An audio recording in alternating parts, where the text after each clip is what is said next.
자, 여러분 앞에 한번 볼게요. 오늘 디지털 아카이빙 수업 이제 본격적으로 들어갈 거고요. 여러분 주제 고민해 보고 오라고 했는데 고민해 봤어요? 정말? 진짜? 오늘 이 주제 가지고 여러분들 논의를 좀 해볼 거니까 그 주제를 어떤 걸 적합하게 할지 그리고 왜 혜연이 당당히 앞에 보면서 날 비웃으면서 뭐라 그러거든? 오늘따라 왜 저렇게 짧지? 약간 이런 거 아니야? 왜 이렇게 좋아해? 홈카소? 홈카소 너무 좋아하는 거 아니야? 자, 디지털 아카이빙에 관련돼가지고 우리가 어떤 전시를 기획을 할 것인지까지 쭉 끌고 나갈 거예요. 우리가 지난 시간에 했던 거 한번 복습하고 그 다음에 여러분들이 가져온 주제가 적합한지 어떻게 확장할 수 있는지에 대해서 이야기해 보도록 하겠습니다. 여러분 학습지, 활동지는 1페이지, 2페이지만 참고하시면 돼요. 자, 일단 아카이빙이라고 우리가 지난번에 한번 개념 학습을 했었죠. 자, 아카이빙은 연구, 교육, 전시 등 다양한 목적으로 수집하는 데이터 정보를 전체적으로 지칭하는 용어인데 아카이빙에 들어갈 수 있는 것들은 어떤 것들이 있을까요? 아카이빙으로 모을 수 있는 것들. 디자인, 또 사진, 또 해서 한번 얘기해볼까? 뭐 있어? 나랑 눈 마주치는데 혜서가 나 눈을 마주치자마자 갑자기 이렇게 눈을 돌리는 거야. 그럼 더 물어보고 싶지. 작품 같은 것도 모을 수 있겠죠. 그러면 여기서 아카이빙은 제한이 있다 없다? 없다. 제한이 없어요. 모든 걸 다 모으는 거예요. 자, 콜렉팅이랑 아카이빙 중에 우리가 범주가 더 넓은 게 뭐였어요? 아카이빙, 모든 걸 다 모으는 거였죠. 그럼 콜렉팅은?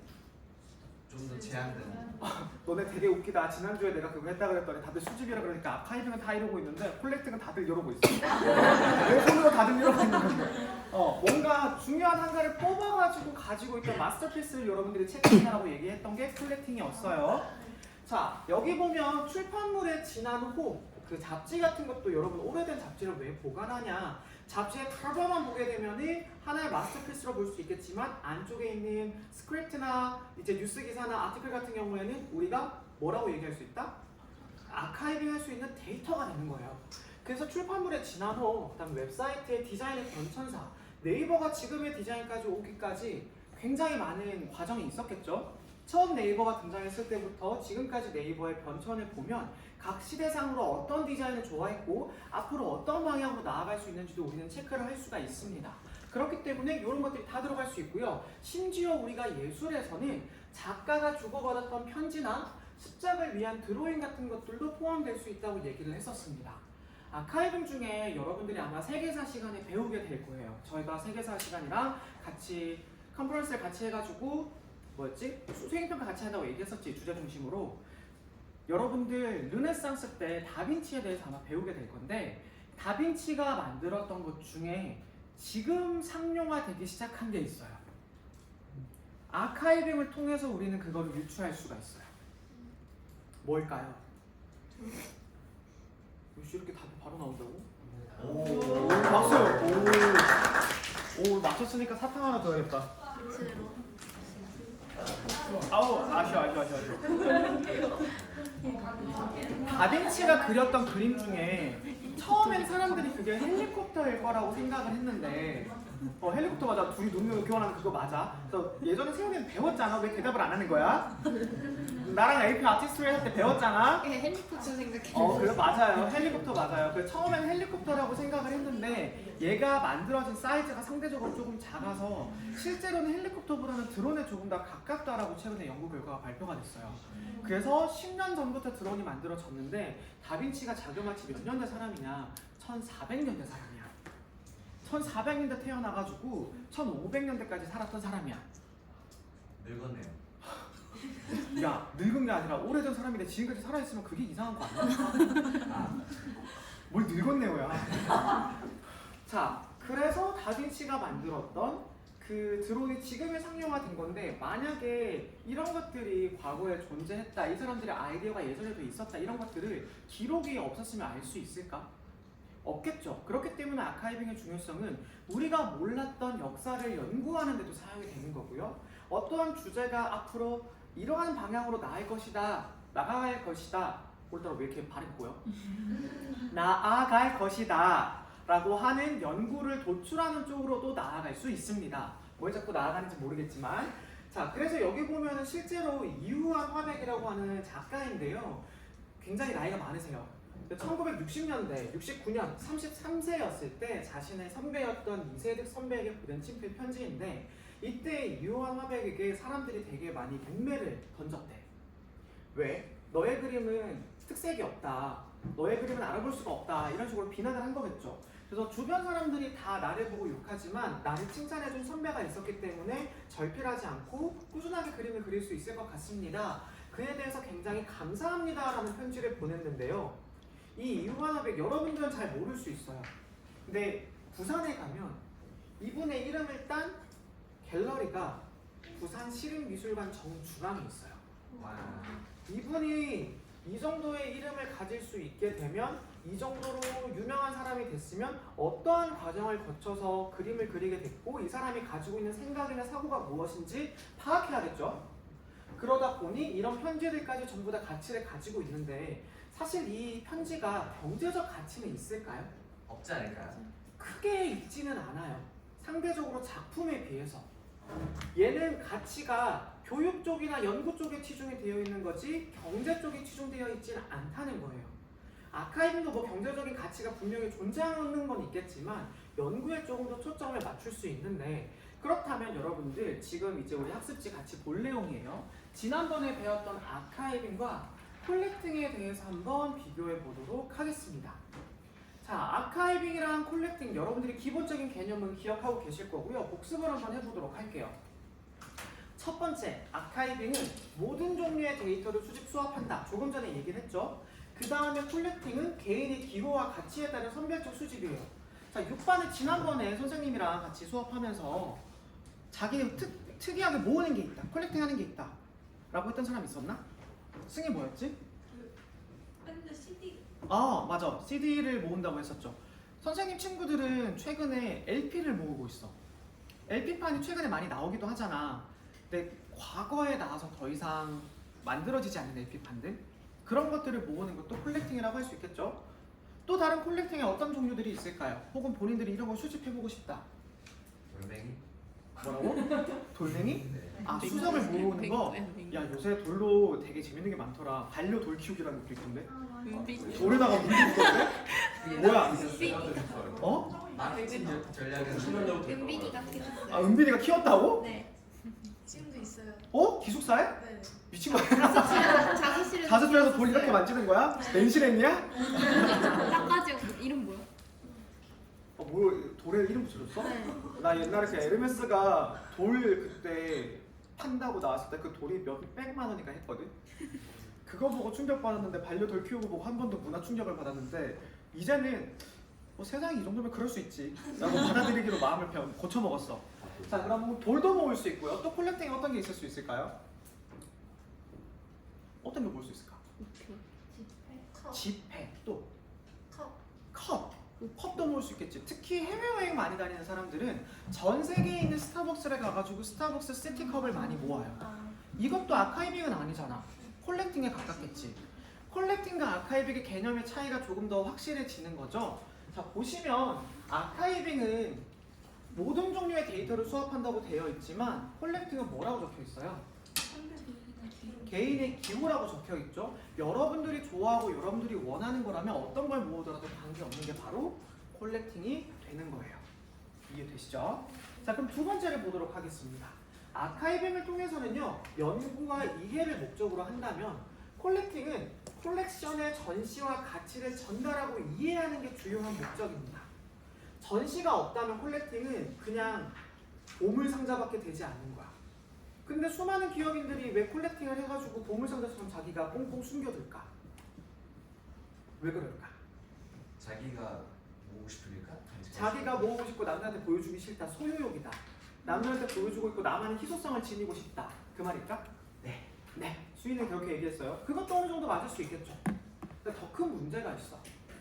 분명히 여기는 콜렉션이 개인의 기호와 가치인데 나의 가치는 이걸 모으는 거다라고 하는 건 상관이 없지만 주로 콜렉팅을 한다라는 건 가격이 어떻게 될까요? 비싸겠죠. 그러면 대기업들은 이걸 가지고 주로 뭘 해? 마케팅도? 아 너네 되게 건전하다. 마케팅 한다고 생각하니? 그렇지. 일부러 시장 가격을 조정하게 되고 결국 이건 어디에 가치 두는 거야? 나 개인의 성공의 가치를 두는 거야. 뭐야? 희소성을 통해 가지고 뭘 하게 되는 거야? 돈을 버는 경제적 가치에 더 우위를 주게 되는 거지. 그래서 컬렉션에서 미술에 본이 개입하게 되는 순간부터 작품을 작품으로 보는 게 아니라 뭘로 보기 시작한다? 화폐 가치나 돈으로 보기 시작한다. 우리 지난번에 데미안 호스트의 그 두개골에다가 다이아몬드 박은 거 보고도 그런 얘기 했잖아요. 컬렉션도 그러한 가치가 포함이 되기 시작하면서 약간의 문제점도 있어요. 그러니 조금 더 순수하게 연구를 한다는 측면은 아카이빙이 조금 더 가깝겠죠. 자, 다음 보도록 하겠습니다. 아카이빙은 대상이 되는 주제, 작가 등에 대한 이해이기 때문에 아카이빙을 통해 가지고 연구를 하는 거죠. 그런데 콜렉팅을 볼게요. 콜렉팅은 작품을 다양하게 보고 느끼는 것도 중요한데 얘가 전달하고자 하는 거는 이거를 소유하고 있는 사람이 누구야? 컬렉팅을 한 사람이 누구야? 개인이요. 개인이야. 아니 컬렉팅 동명사 컬렉팅 뒤에 사람 붙이면 컬렉터잖아. 왜 이러세요? 너네 국자반이야. 컬렉터의 개인적인 성향이나 작품이 이 콜렉터를 통해서 어떻게 수집이 되고 남들한테 팔렸는지 콜렉터에 조금 더 관심을 두게 되거든요. 이해되세요? 여러분 이거 구글 클래스룸에 자료 다 올려놨기 때문에 나중에 필요하면 거기서 다운받아서 필기하시면 되고 우리나라 최근에 콜렉팅과 관련해가지고 굉장히 큰 전시가 거의 2년 가까이 이어졌어요. 혹시 기억하시는 분? 어떤 전시였는지? 누가 얘기했어요? 가은이가 얘기했어요? 가은이가 얘기했고 시은이가 맞아 토스했어요? 어시스트 잘했어요. 자, 이건희 전시가 대표적인 콜렉팅의 전시입니다. 그런데 여기도 재밌는 게 이건희 컬렉션 특별전 한국 미술 명작이야.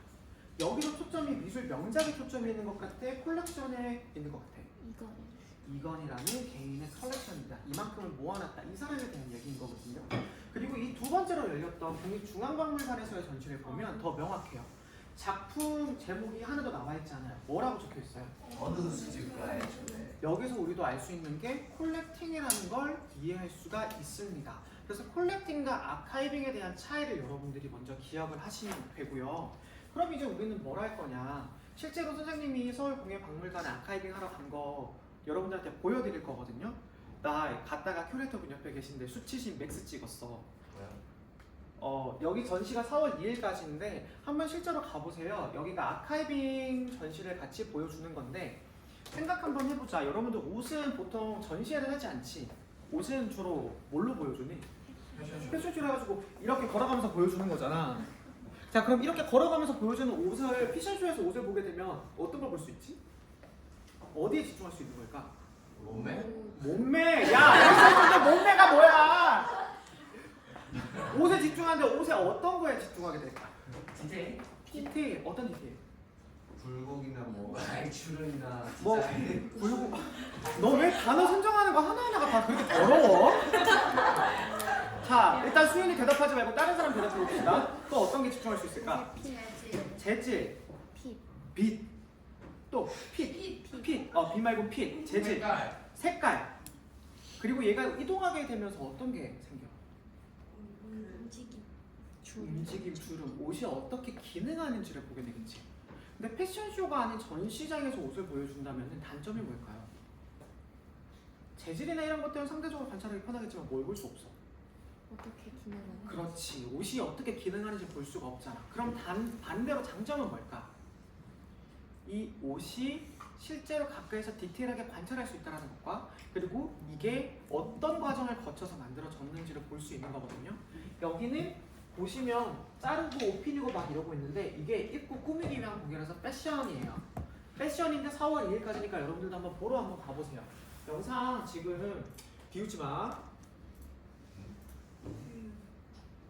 기다려.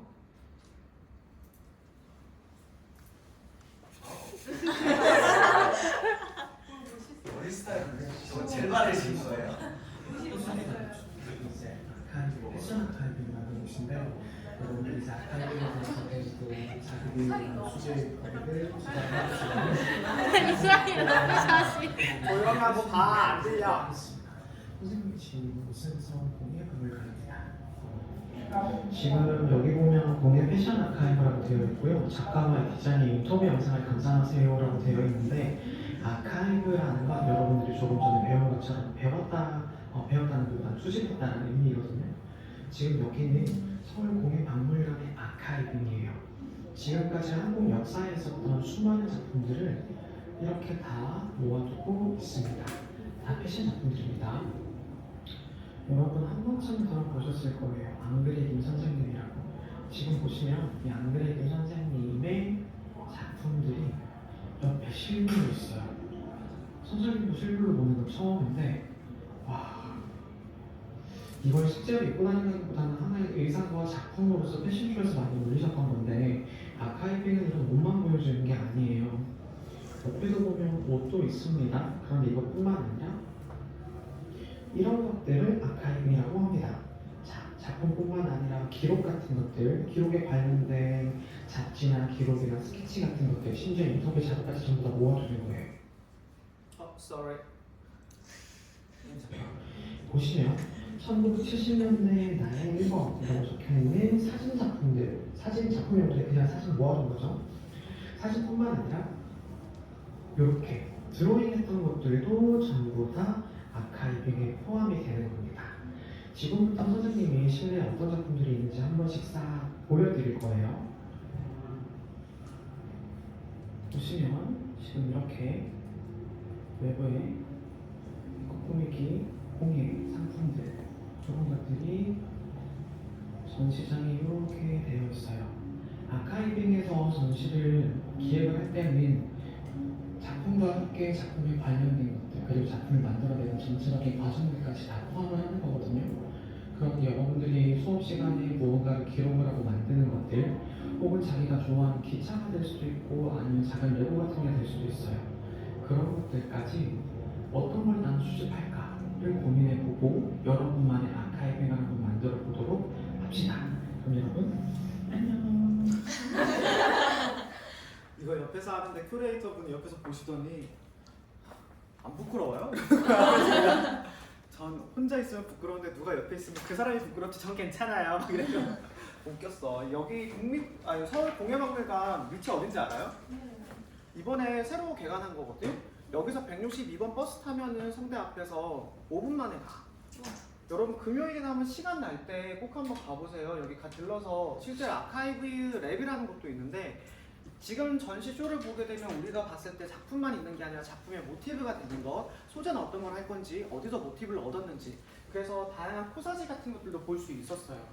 뭐 패션쇼가 아닌 전시, 우리가 조금 전에 얘기했던 것처럼 소재나 디테일들을 조금 더 균일하게 관찰할 수 있다는 것과 내가 원하는 만큼 볼 수 있다는 장점은 있지만 얘가 어떻게 움직이는지 기능적인 부분은 잘 볼 수 없다는 게 있었죠.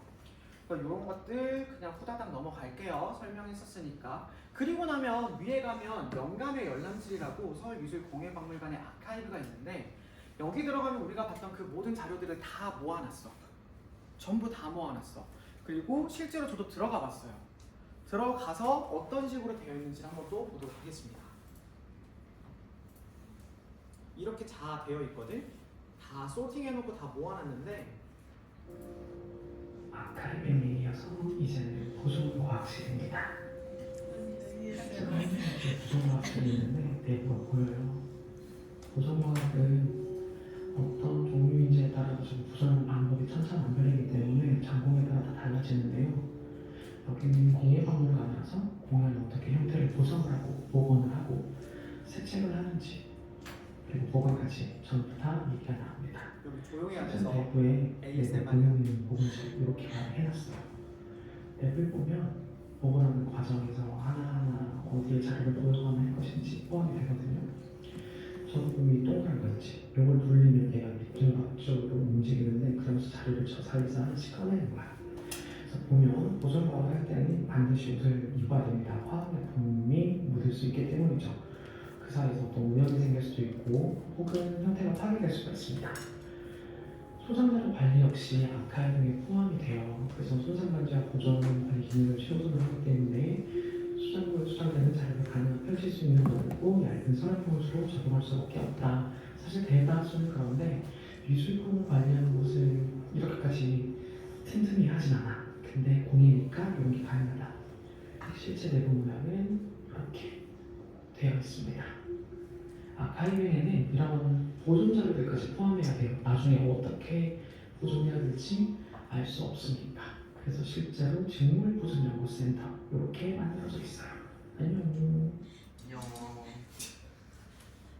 선생님 ASMR 채널 좀 올려주세요. 조용히 해. 뭐 ASMR 채널이야. 지금 그래서 조금 전에 보셨던 것처럼 아카이브는 실제로 이제 연구사들이라고 하거든요. 이런 연구사들이 직물에 대한 형태나 이런 것들을 어떻게 복원할 것인가 생각을 해보자. 아카이빙한 자료가 없으면 복원할 수 있을까? 문화재 복원. 여러분 숭례문 불탄 거 알고 있어요? 네. 여러분 언제 불탔니? 몇 살 때? 그렇겠구나. 2011년에 불탔거든? 2010년에서 11년 사이에 불탔는데 내가 그때 군대에 있을 때야. 그때는 불타는 거 보고 실시간으로 보고 미쳤다 이러겠는데 대학 복학하고 나니까 거기 가야 되는 거야. 복원하는데. 우리 학교가 복원 담당이었어.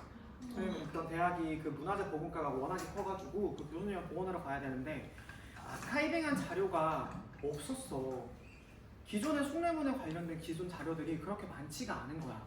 그 이후로 우리나라도 아카이빙이 굉장히 중요하구나, 데이터를 분석해야겠구나, 빅데이터 분석 이런 개념들이 등장하기 시작한 거야. 그때 이후로 선생님도 아카이빙이 되게 중요하구나라고 생각을 했고 많은 박물관에서도 이런 아카이빙이나 아카이브랩 혹은 이제 보존과학실도 공개를 하기 시작했고 여러분들이 볼 수 있도록 해놓은 거거든요. 그래서 실제로 제가 가서 여러분들 안 가는 사람도 있을 거니까 아카이브 랩에 어떤 것들이 있는 실물들을 다 가져왔어요. 들어가게 되면 여기 아카이브 랩인데 스티커 2개 주더라. 이거 써서 붙이라고. 그리고 아카이브 랩을 들어갈 때 굉장히 보안도 중요하기 때문에 누가 들어갔는지에 대한 기록도 다 적어야 돼요. 그래서 이런 표도 만들어 놨다고 하고요. 그 아카이브가 하는 일이 무엇인지, 안쪽에 있는 자료는 어디서 찾아볼 수 있는지, 필요한 자료는 여기서 검색하고 데이터를 사진으로 촬영해 놓은 것도 있다고 하더라고. 그래서 아카이빙 한 걸 어떻게 모을 것인가, 어떻게 보관할 것인가, 그리고 어떻게 보여줄 것인가도 이제는 같이 고민하고 있다고 합니다. 그래서 우리가 조금 있다가 이거 나와서 보시면 되고요. 우리가 지금부터 해야 될 게 뭐냐면, 그렇다면 여러분 학습지 밑에 있는 내용이에요. 1페이지 아래쪽에 있는 거. 그렇다면 여러분은 어떤 주제로 아카이빙을 하고 싶은가요? 아카이빙한 자료를 어떤 방식으로 게시하고 싶은가요? 여러분이 선정한 주제 혹은 인물에 관한 자료는 어디서 조사하고 찾을 것인가요? 전시를 한다면 어떤 방향으로 전시할 수 있을까요? 여기에 대한 답을 여러분들 10분 정도 드릴 테니까 지금부터 한번 여러분들끼리 논의 한번 해보시고요. 우리는 일반적인 아카이빙이 아니라 무슨 아카이빙이에요? 디지털 아카이빙이라고 누가 굉장히 굴러가는 발음으로 얘기해 주셨어요. 자, 디지털 아카이빙은 특징이 뭐냐? 디지털로 보관하고 모은다는 건데 여러분들이 만약에 실물을 모으게 됐어.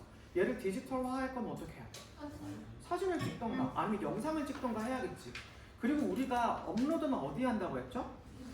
인스타그램에 선생님이 이미 만들어 놨어요. 계정을 만들어 놨어. SGHS 디지털 아카이빙이라고 해놨는데 여기 보시면 이렇게 올릴 거예요. 대표적인 인스타나 예시로 올려놓은 건데요. 작가분 건데 여기 있는 것들은 각각 하나처럼 보이기도 하고 이 세 개가 하나의 세트처럼 보이기도 하죠. 근데 게시글은 총 몇 개예요? 3개. 그럼 여기 있는 요거는 몇 개예요? 4개. 근데 각각의 게시글은 하나씩으로 들어가겠죠. 요 하나의 피드에 몇 장이 들어갈 수 있을까요? 10장. 최대 10장입니다. 그럼 첫 번째 표지를 제외한 나머지는 9장이 들어갈 수 있겠죠. 여기서 우리가 감안해야 될 건 이 카테고리 안에 만약에 도자기를 이런 분이 만드셨다. 그러면 첫 번째는 이 사진을 해놓고 이 도자기에 들어가는 흙의 종류에 대해서 아카이빙을 할 수 있는 거고, 두 번째는 제작 과정의 사진을 아카이빙 할 수 있는 거고, 네 번째는 작가 본인이 인터뷰를 아카이빙 할 수도 있는 거예요. 그래서 큰 주제를 하나 정하면 이 안에서 여러분들이 이거를 고려한 다음에 어떻게 이 카테고리를 분류할 것인지도 같이 고민해 보셔야 합니다. 그리고 전시, 학기 말에 여러분들 아카이빙 가장 잘한 것들만 추려가지고요. 전문 인쇄업체에다가 인쇄 맡길 거예요. 그리고 선생님 올해는 목표가 있어. 파티션 사달라고 할 거야, 교장 선생님한테. 파티션이 너무 오래되고 네트만은 전시하기 힘들어서 아예 파티션 사가지고 2층 전체를 미로처럼 만들어서 전시장 만들게.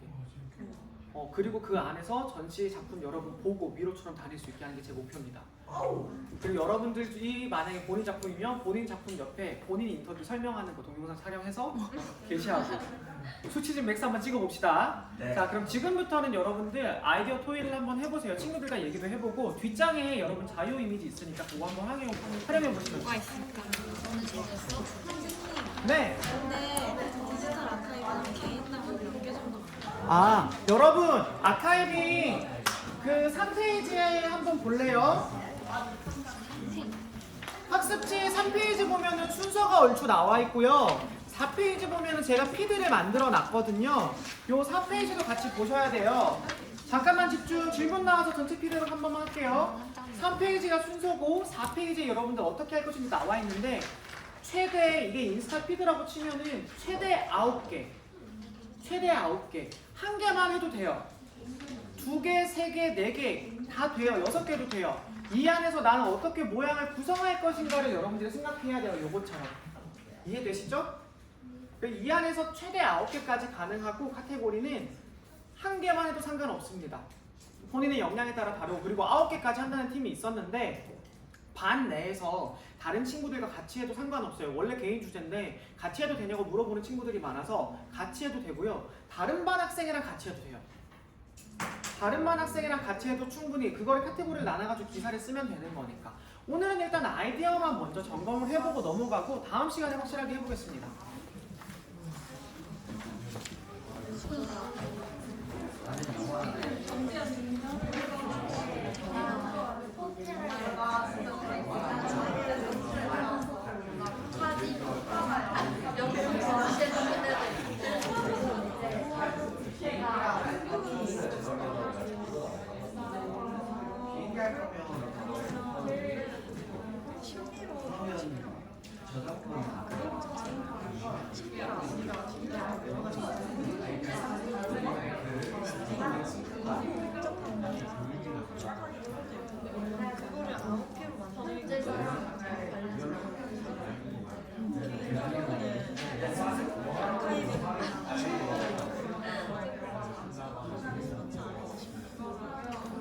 경영이 게으르잖아. 마케팅.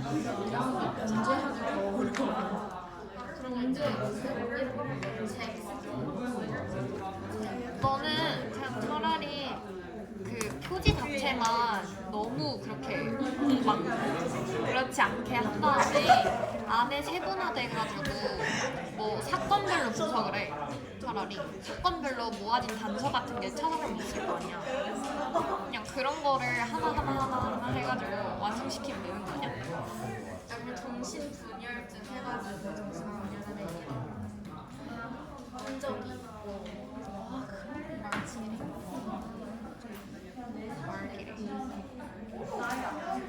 기업을 정하는 게 나을 것 같은데. 오 그렇네. 기억 얘들아 궁금한 거. 나 그냥 에그타르트 하고 싶어. 에그타르트 할까? 근데 다들 막 범죄, 호텔 막 이런 거 나 혼자 에그타르트. 에그타르트 할까? 할 수 있지 않을까? 에그타르트의 역사. 그리고 하나는 내가 실제로 하나 사서 한 입 먹고 찍고 두 입 먹고 찍고 세 입 먹고 찍고 하는 거야.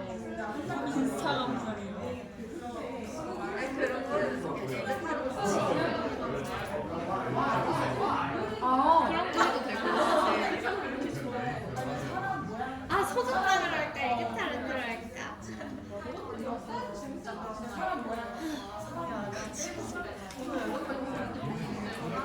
그러면 약간 핑계를 대고 소금빵 맛집을 찾아다닐 수 있어. 근데 애들 다 막 호텔 범죄 이러다 그 사이에 나오자 에그타르트 이러면 네.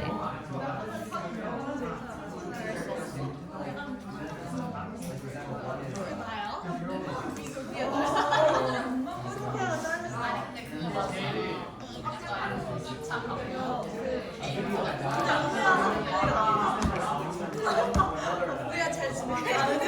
잘 지내.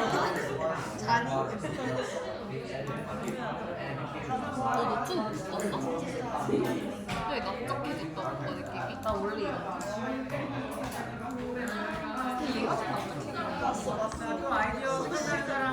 하려고 여기는 어떤 아이디어 나왔어요? 호텔? 어떤 호텔? 전 세계의 호텔?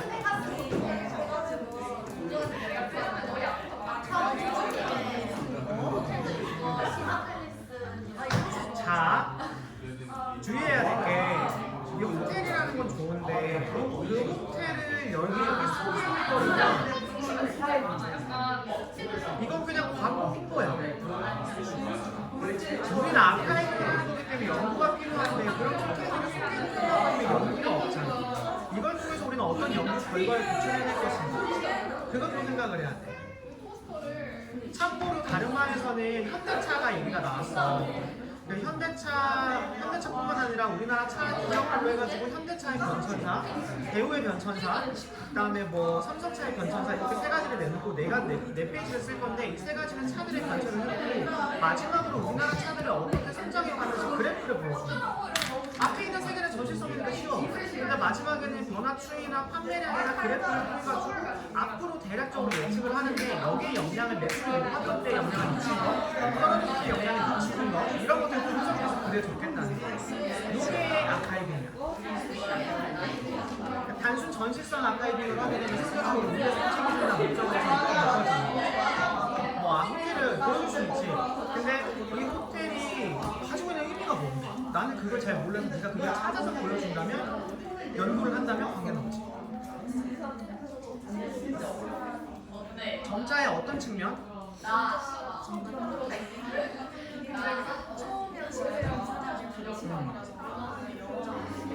좋아요. 변화 과정 자체가 연구 데이터가 되니까요. 그건 좋아요. 그럼 정자를 우리나라랑 멜로 정자가 그런 것들 연구를 해볼 수 있어요. 그냥 오히려 니티치 못 찍을 수도 있어. 왜? 근데 너무 네 대학 갈때 다른데 대한 아카이빙 한다 그러면 다른데는 진짜 갈거리.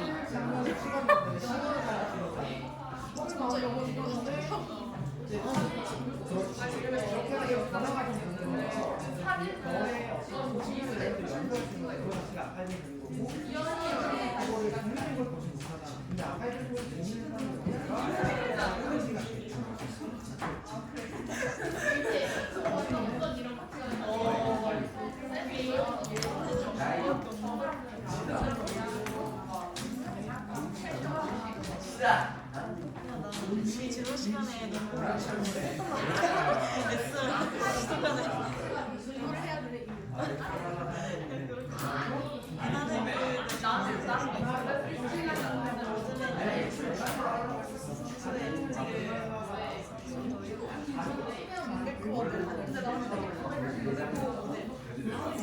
아예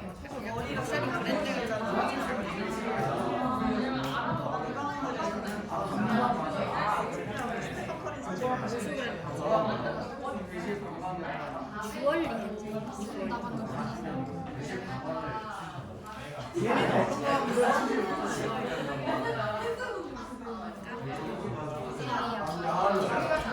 주얼리 다이아가 유명한 금방 갈게.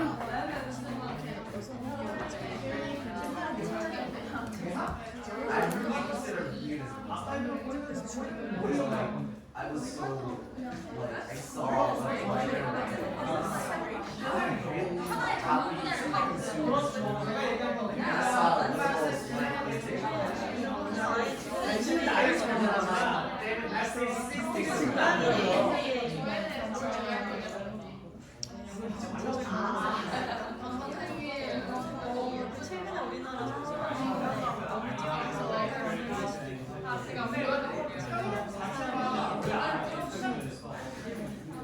최근에 우리나라 가능성이 있다.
11시에 계속 메모해다가 제발 빨리 보내주세요. 진짜 뭐하지? 근데 진짜 보석 나쁘지 않게 하는 거 같아. 자 여기 피드백 못 받았죠? 아 라커루.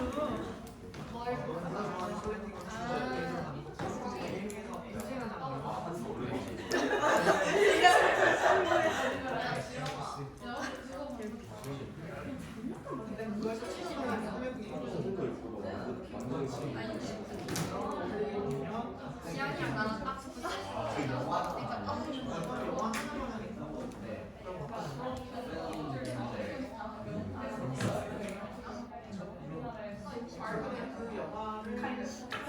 아니 얘들아 다들 거 같아.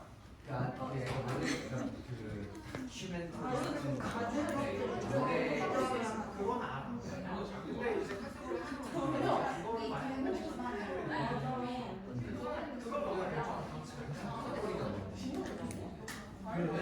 저기 아까 설명할 때 마치 4개가 있으면서 4개의 구역으로 또 하나씩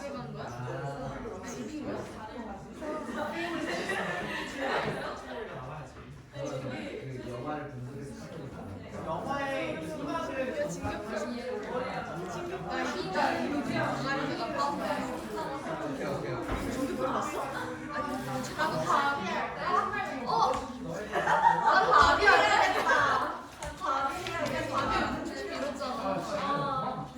답이 영원하다.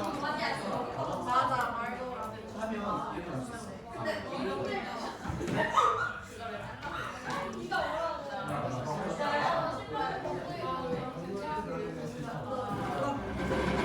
홍보라는 진짜 야너 이거 9개 다 치워. 이거 다 해줄 수 있어? 근데 이렇게 봐봐 그러면 맨 처음에 나 나온 머릿속에 다 구상해놓긴 한데 세 번째 피드백 아니면 운전기 그걸 내가 더 픽셀로 나와요. 답이 영화 말까? 어떤 영화? 옛날 극절. 약간 그림체 변화.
잠시만 여러분, 근데 끝날 시간 다 돼가지고. 자 여러분, 지금 주제를 전체 피드백을 다 못할 거고 다음 시간에 이제 픽스를 해야 되는데 일단 시간이 이제 5분 정도밖에 안 남았어요. 혹시 자기 그냥 지금 피드백 전체 앞에서 한번 받아보고 싶다 그러면 제가 소팅 한번 해드릴게요. 일단 그럼 지우부터 한번 받고 서연이가 한번 해볼게. 집중! 지우는 어떤 주제?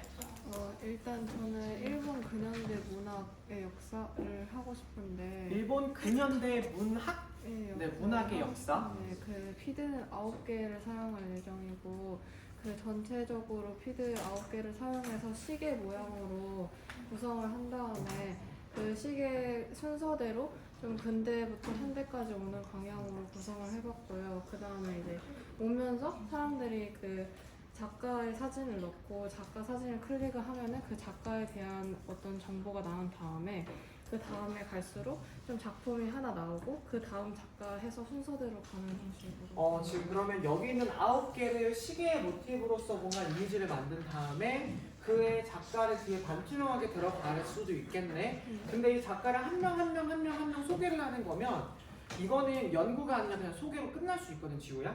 이럴 때는 이 작가들이 시간의 변하면서 따라가지고 이렇게 진행이 됐으면 가장 마지막 정중하게 되는 피드에는 이렇게 통해가지고 이걸 통해가지고 우리가 뭘 생각해야 할 수 있는지, 어떤 연구 결과값을 얻을 수 있는지, 이런 작가들이 가지고 있는 영향력이 일본 사회에 어떤 영향력을 미쳤는지 그런 식으로 접근을 해서 9개의 피드를 구성해줘야 돼요. 그렇게 글 쓰는 것도 굉장히 중요해요. 자, 한 명 더 서연이 한번 들어볼게요. 서연이는 어떤 주제였죠? 저는 사실 농구 NBA 관련해서 아카이빙을 좀 해보려고 했는데 네. 크게 많은 주제를 한 주제를 정하지 못하였고 선수 대표적인 역사적인 선수들 그리고 제가 진로가 스포츠 심리학 쪽이어서 그걸 농구의 사례로 한번 적용도 해보고 이런 식으로 좀 저는 한 주제로 아카이빙을 딱 하기보다는 농구에 관한 다양한 주제들을 재밌게 좀 컬렉팅으로 풀어나가는. 그러면 선생님이 오히려 피드백을 하나 더 해도 될까? 네. 이거를 몇 개 쓸지 모르겠는데 주제를 지금 설정하고 카테고리를 정해야 되잖아. 네. 스포츠 심리학인데 각 국가마다 주요 스포츠가 조금씩 다르겠지. 네. 각 스포츠가 심리에 미치는 영향을 접근을 해보면 어때? 가령 여러분 미식축구 선수들이 죽고 나면은 해고하는 거 알아요? 왜요? 미식축구, 미국의 풋볼 플레이어. Why? 이게 미식축구는 유난히 뭐가 많아? 부딪히는 게 많고 이렇게 되면 뇌 변형이 와. 근데 이 뇌 변형을 통해 가지고 사람이 분노 조절 장애를 가지게 되는 거지. 그런 문제점들이 생겨가지고 여러분들이 해당 사항을 좀 뇌과학이나 심리 쪽이랑 연결하게 되면 미식축구나 뭐 이렇게 돼가지고 문제나 범죄나 심리 쪽으로 연결할 수 있는 카테고리가 많을 것 같거든. 근데 단순히 NBA의 스포츠를 전달한다, 이게 걱정되는 게 뭐냐면 여러분 아카이빙에서 여러분들이 주제를 선택한 다음에 보여주는 걸로 끝나면 안 돼요. 그건 그냥 전시 기획이야. 근데 우리는 전시 기획이 아니라 어쨌든 연구값을 도출해내야 되는 거잖아요. 그렇기에 주제가 조금 더 심화 탐구될 수 있는 주제로 발전해야 돼요. 이해되시죠? 지금 대부분 선생님이 피드백하면서 단순 디스플레이는 안 된다, 사진을 찍어서 그냥 정리하는 건 안 된다, 이거를 통해서 어떤 연구값을 정할 수 있냐, 같은 데이터라고 해도 여러분 전시장을 가더라도 순서대로 보는 전시가 있는가 하면 자유롭게 관람할 수 있는 전시가 있죠. 마찬가지예요. 데이터를 나는 어떤 주제로 묶느냐는 여러분들의 역할이고 이게 우리의 성취 기준입니다. 자, 그럼 이거를 연구를 하면서 주제로 발전시키기 위해서는 모든 영역을 선생님이 다 알고 있는 건 아니에요. 그러면 담당 누구를 부탁을 드려야 된다? 담당 선생님을 여러분들이 한 분씩 섭외를 해서 선생님께 여기에 관해서 피드백을 요청드려도 되겠냐라고 한 번 더 여쭤보세요. 이게 어쨌든 우리가 수업량 유연화 때 발전시키는 프로젝트랑 연계한다고 했었잖아요. 여러분도 거기와 좀 연계해서 같이 좀 고민해봐 주세요. 알겠죠? 다음 시간까지 주제에 관련돼서 조금 더 생각을 한번 해보시면 좋을 것 같고요. 어차피 주제 픽스하기까지는 다음 시간까지 시간이 좀 걸리니 3페이지, 4페이지 요 내용에 관해서 얼추 대략적으로 적어오면 주제 픽스하고 아카이빙하고 이제 수업 시간에 할 수 있는 수행평가랑 연계시켜가지고 좀 디테일하게 저도 피드백을 할 수 있을 것 같습니다. 혹시 여기까지 질문 있을까요, 오늘 수업? 근데 저 3, 4페이지가 없어요. 그래요? 아까 여기서 봤나 잘못했나 보구나. 자, 혹시 다른 질문? 네. 피드백 관련, 그럼 피드백 받고 싶다고?